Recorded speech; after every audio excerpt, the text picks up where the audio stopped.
Hello everyone, welcome back to my channel. My name is Mike and today we're diving into a topic that honestly is uncomfortable, but it's extremely important, especially for foreign men who date, travel to, or settle down here in the Philippines. We're talking about what options a foreigner has if a Filipina scams him. Whether it's romance scams, immigration or marriage scams, investment scams, or something as simple as being love bombed for money. It's something that happens more often than people realize. However, it's important to remember that not all Filipinas are scammers. The reason I say that is because I'll get comments with people say that I'm accusing all Filipinas of defrauding foreign men out of their hard-earned money. So it's worth repeating that many Filipinos are honest with their foreign partners. The vast majority are good, kind, and genuine. But like anywhere in the world, a small percentage will take advantage of people, especially foreigners who don't understand the system, the culture, or the legal processes here. So today we're going to break this down in a practical, step-by-step way, and trust me, if you're living in the Philippines, dating someone in the Philippines, or even thinking of moving here one day, you're going to want to watch this entire video.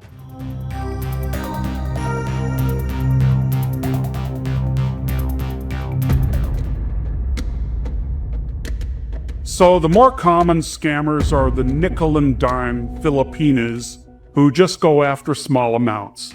$50 here, $100 there, or please load my phone. But what you didn't know is that she can sell part of her load, her data, to a friend. Then there are those scammers who swindle men out of millions of dollars. They aren't as common, but they do exist. So before you can take action, you need to understand what legally counts as a scam here in the Philippines. There is a big difference between a misunderstanding, a relationship that didn't work out, and a genuine scam under the law. Under Philippine law, scams usually fall into categories like estafa, similar to fraud, swindling, online scams, or computer-related fraud, theft, extortion, or coercion. So if someone lies to you intentionally to get money, property, or financial advantage, you may have a case. Examples include a woman pretending to be single when she's married to get money. Fake emergencies, borrowing money she never intends to repay. Pretending you're the father of a child. Romance scams run by multiple people. Fake investment opportunities. Fake business partnerships, threatening to expose you unless you pay. If there's intent to deceive, Philippine law considers that fraud. But here's the big question. What can a foreigner actually do about it? Let's break all that down. Okay, so your first and most important step is evidence. Gather as much evidence as you can and as fast as possible. This includes screenshots, messenger or WhatsApp chats, receipts, bank transfers, remittance slips, video calls, video notes, promises she made, proof of her identity, proof that money was not a gift. Here's why evidence matters so much. In the Philippines, it's very easy for a scammer to say, "It wasn't a scam. He willingly gave me the money." If it looks like a gift, legally, there's usually nothing that you can do. So if she promised to pay you back, if she promised something in return, or if she misrepresented herself, that evidence is critical. Without evidence, you can still file a complaint, but your chances go down. So your next step is to file a case with the local barangay. Many foreigners skip this step because it sounds too simple. But the barangay, the smallest local government unit, is almost always your first legal step here in the Philippines. You can go to the barangay where she lives, where the scam occurred, or where the transaction took place. You'll speak to the barangay captain or the secretary and file a complaint for estafa, swindling, harassment, or threats. This triggers a barangay hearing. Now, does this guarantee justice? No. But it does create an official paper trail, and that paper trail becomes extremely useful if you escalate the case. Sometimes the barangay summons alone frightens scammers into returning money to their victims. Here's the next step. If the barangay doesn't fix the situation, the next step is to file a case with the local police or even the NBI. The NBI is the National Bureau of Investigation. You can file a complaint even if you don't live in the Philippines, you've already returned home, or you're still overseas. If you're abroad, you may need to file through a lawyer or through the Philippine Embassy or consulate. The NBI takes online fraud seriously, especially if it involves foreigners. You can always hire a lawyer if the scam is significant. For small cases, usually a lawyer isn't necessary. But if you lost a large sum of money, property, a business investment, or if you were married and assets are involved, then retain an attorney. A Filipino lawyer can turn your evidence into a formal legal complaint, file criminal charges, write demand letters, file civil lawsuits to recover money, represent you if you are outside the country, file a case for estafa, which carries real prison time. And here's something foreigners don't often know. If a Filipina intentionally deceived you for financial gain, she can legally go to jail for it. The Philippines does enforce these laws, but the process is slow and you must have solid evidence.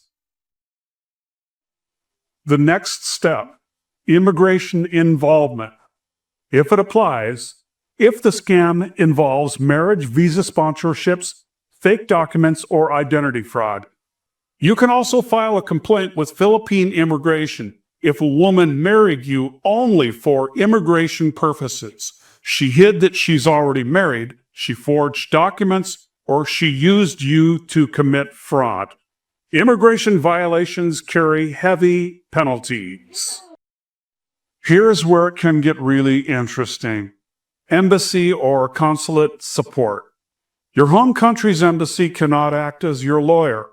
They cannot arrest anyone. They cannot force Philippine law enforcement to act.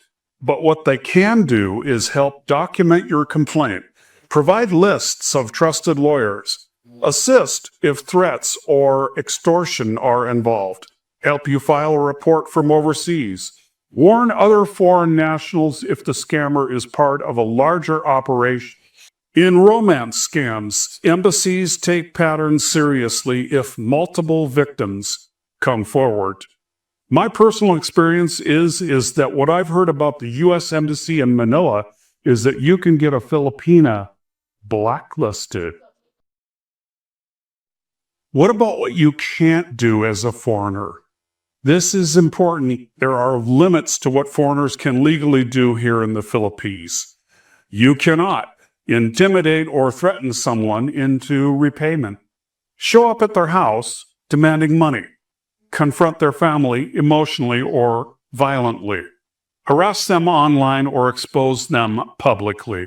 Take matters into your own hands. If you do any of these things, you may end up in more legal trouble than the scammer. You must follow the legal processes, even if it feels slow. And here are some realistic expectations. This is the part many foreigners don't want to hear. The Philippines is not as fast or as aggressive in processing scammers as Western countries are. Justice is possible, but it's slow.